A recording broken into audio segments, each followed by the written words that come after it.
Hi hello welcome back to my channel. മഴ തോരും മുൻപേ പുതിയൊരു എപ്പിസോഡ് നോക്കിയാലോ? അങ്ങനെ സ്റ്റാൻലി ജോസഫിന്റെ വീട്ടിലെത്തിയ അലീന മനുവിനെ വിളിക്കുന്നുണ്ട്. അങ്ങനെ രണ്ടുപേരും കൂടി സംസാരിക്കുന്നതിനിടയിൽ മനുവിന്റെ അടുത്ത് അലീന ചോദിക്കുന്നുണ്ടായിരുന്നല്ലോ, ഞാൻ ഇങ്ങോട്ടാണ് വരുന്നതെന്ന് മനുവേട്ടനെ അറിയോ, അച്ഛൻ പറഞ്ഞിട്ടുണ്ടായിരുന്നു എന്ന് ചോദിക്കുമ്പോൾ അച്ഛനൊന്നും എൻ്റെ അടുത്ത് പറഞ്ഞിട്ടില്ല, പക്ഷെ അച്ഛനോട് ചില കാര്യങ്ങളൊക്കെ ഞാൻ ചോദിച്ച് മനസ്സിലാക്കിയിട്ടുണ്ട്. അപ്പോൾ ആരാ സ്റ്റാൻലി ജോസഫ് എന്നുള്ള കാര്യം മനുവേട്ടന് നേരത്തെ അറിയായിരുന്നു എന്ന് ചോദിക്കുന്നുണ്ട് അലീന. അതെ, എനിക്കറിയായിരുന്നു. വൈജയന്തിക്ക് ആഗ്രയിൽ വെച്ച് ഒരു ലവ് അഫെയർ ഉണ്ടായിരുന്നു. അതിലുണ്ടായിരുന്ന ഒരു ബന്ധമല്ലേ, അതെനിക്കറിയായിരുന്നു. ഓപ്പൺ ആയിട്ട് പറഞ്ഞ സ്റ്റാൻലി ജോസഫ് നിന്റെ പപ്പ അല്ലേ? അപ്പോൾ ഇതൊക്കെ നേരത്തെ മനുവേട്ടന് അറിയായിരുന്നു അല്ലേ? എന്നിട്ട് എന്നോട് എന്താ പറയാഞ്ഞത്?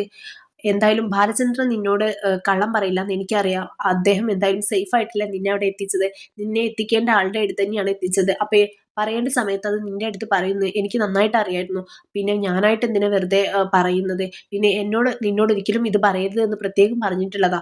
പിന്നെ ഞാൻ എങ്ങനെ പറയാനാ മോളെ? അതുകൊണ്ടാണ് നിന്റെ അടുത്ത് പറയുന്നത് അലീന എന്നൊക്കെ പറയുന്നുണ്ട് കേട്ടോ. അങ്ങനെ നമ്മൾ അലീന, ഞാനിവിടെ ഒറ്റയ്ക്കാണോ, എനിക്ക് എന്തൊക്കെയോ തോന്നി പോകുന്നുണ്ട് മനുവേട്ട. അയാൾ ഫുൾ ഒരു പട്ടാളം സ്വഭാവമാണ്. എനിക്ക് ഭയങ്കര ഷോക്കായിട്ടാണ് നിൽക്കുന്നത്. സ്റ്റാൻലി ജോസഫ് എൻ്റെ പപ്പയാണെന്ന് പറഞ്ഞതിലല്ല എനിക്ക് ഷോക്ക്. പക്ഷേ മുമ്പൊരിക്കൽ വീട്ടിൽ ഇയാൾ വന്നിട്ടുണ്ടായിരുന്നു. ഇയാൾക്ക് ഞാൻ കോഫിയൊക്കെ ഇട്ടിട്ട് കൊടുത്തിട്ടുണ്ടായിരുന്നു. പക്ഷെ അന്ന് അച്ഛൻ എൻ്റെ അടുത്ത് സത്യം ഒന്നും പറഞ്ഞിട്ടില്ല. അതാണ് എനിക്ക് ഇത്രയും ഷോക്കായത്. ആ വന്ന സമയത്ത് അയാൾ എന്നെ തുറിച്ചു നോക്കിയിരുന്നു. അപ്പം ഞാൻ എൻ്റെ മനസ്സിൽ വിചാരിച്ചു, അച്ഛൻ കൂടെ നിൽക്കെ ഇയാളെന്താ എന്നെ ഇങ്ങനെ തുറിച്ചു നോക്കുന്നത്, ഇയാളെന്താ മോശക്കാരനാണോ എന്ന്. പക്ഷെ ഇപ്പോഴല്ലേ കാര്യം മനസ്സിലായത്.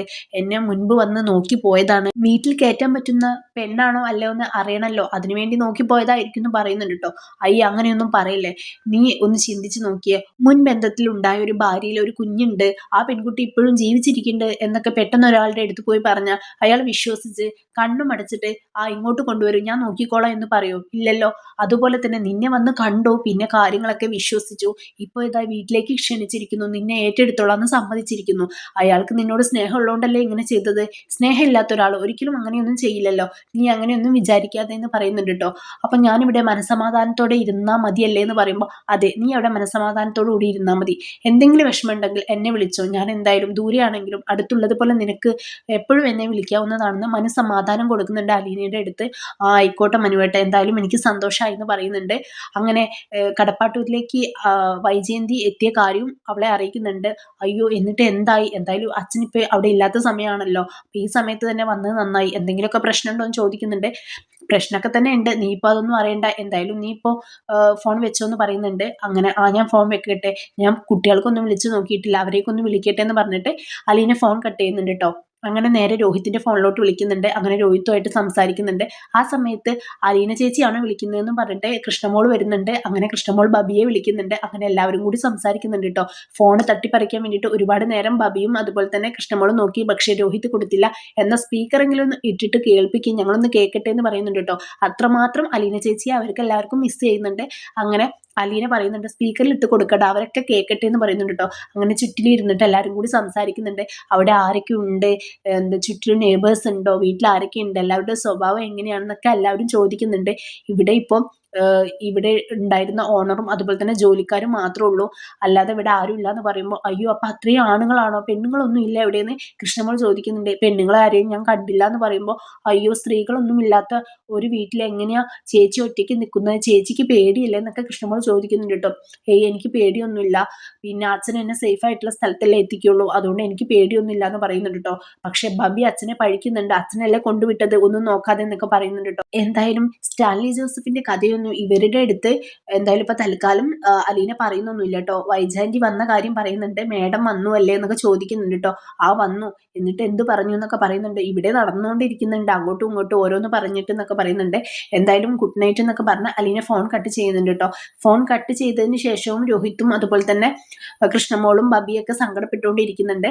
അങ്ങനെ പിറ്റേ ദിവസം രാവിലെ ആയപ്പോൾ നമ്മൾ അലീന എന്തായാലും നേരത്തെ എണീക്കുന്ന ശീലം ഉണ്ടല്ലോ, അങ്ങനെ നേരത്തെ എണീക്കുന്നുണ്ട്. എണീറ്റ് ആ വീടിന്റെ ചുറ്റും നടന്നു നോക്കുന്നുണ്ട് കേട്ടോ. ഒരു 3.5 ഏക്കറിലാണ് ഈ വീട് ഇരിക്കുന്നത്. അങ്ങനെ ആ വീടിന്റെ മുറ്റത്തും അതുപോലെ തന്നെ ബാക്കിയുള്ള സ്ഥലങ്ങളൊക്കെ അവളെ ഒന്ന് ചുറ്റിക്കറങ്ങി കാണുന്നുണ്ട് അവളെ. ആ സമയത്താണ് ഒരു സ്ത്രീ ഒരു സഞ്ചിയും പിടിച്ച് നടന്നു വരുന്നുണ്ട് കേട്ടോ. അപ്പൊ അലീനയുടെ അടുത്ത് ആരാണെന്ന് ചോദിക്കുന്നുണ്ട്. ഞാൻ ഇവിടുത്തെയാണ്, ഇവിടെ പണിക്ക് വന്നാണോ ചോദിക്കുന്നുണ്ട്. അപ്പൊ പൗലോസ് ചേട്ടൻ പോയോന്നും ചോദിക്കുന്നുണ്ട്. അയ്യോ, ഞാൻ പണിക്ക് വന്നതൊന്നുമല്ല, ഞാൻ ഇവിടുത്തെയാണെന്ന് പറയുന്നുണ്ട്. അങ്ങനെ അറുത്ത് മുറിച്ച് സത്യങ്ങളൊന്നും തുറന്നു പറയാതെ അവിടെയും ഇവിടെയും തൊടാതെയാണ് സംസാരിക്കുന്നത്. സംസാരിക്കുന്നത്, നിങ്ങൾ ആരാന്ന് ചോദിക്കുന്നുണ്ട്. ഞാനിവിടെ പുറംപണിക്ക് വരുന്നതാണ്, തൂത്തുവാരാനും അതുപോലെ തന്നെ പാത്രമൊക്കെ കഴുകി കൊടുക്കും, അതാണ് എൻ്റെ ഇവിടുത്തെ പണി എന്ന് പറയുന്നുണ്ട് കേട്ടോ. ഞാൻ എന്തായാലും ചെല്ലട്ടെ. പൗലോസ് ചേട്ടനൊക്കെ എവിടെയെന്ന് ചോദിക്കുന്നുണ്ട് അലീന. അവരൊക്കെ എണീക്കാൻ 8 മണിയാവും, അപ്പോഴേക്കും ഞാൻ എൻ്റെ പണിയൊക്കെ തീർക്കട്ടെ എന്ന് പറഞ്ഞിട്ട് ആ സ്ത്രീ പണിക്ക് പോകുന്നുണ്ട് കേട്ടോ. അങ്ങനെ അടുക്കളയിൽ ചെന്ന് ആ സ്ത്രീ പണിയൊക്കെ എടുക്കുന്നുണ്ട്.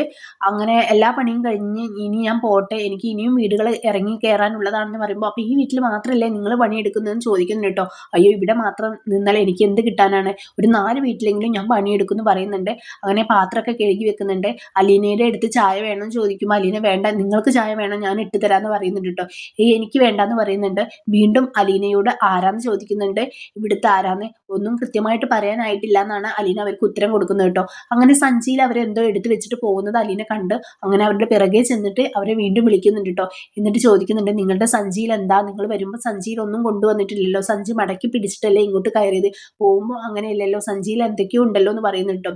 അത് പിന്നെ എന്ന് പറഞ്ഞിട്ട് ആ സ്ത്രീ ഒഴിഞ്ഞു മാറാൻ വേണ്ടി ശ്രമിക്കുന്നുണ്ട്. അപ്പൊ എന്തോ ഒരു കള്ളത്തരം അലീനയ്ക്ക് ഫീൽ ചെയ്തപ്പോൾ ചോദിക്കുന്നുണ്ട്, സഞ്ചിയിൽ എന്താ, ഞാനൊന്ന് നോക്കട്ടെ എന്ന് പറയുന്നുണ്ട് കേട്ടോ.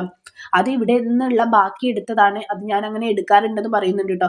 എന്നാലും ഞാനൊന്ന് നോക്കട്ടെ എന്ന് അലീന പറയുന്നുണ്ട്. അങ്ങനെ അലീന സഞ്ചി നോക്കുമ്പോൾ അതിൽ അരി, ചെറുപയർ, കടല അങ്ങനെ എല്ലാ ഐറ്റംസും ഉണ്ട്.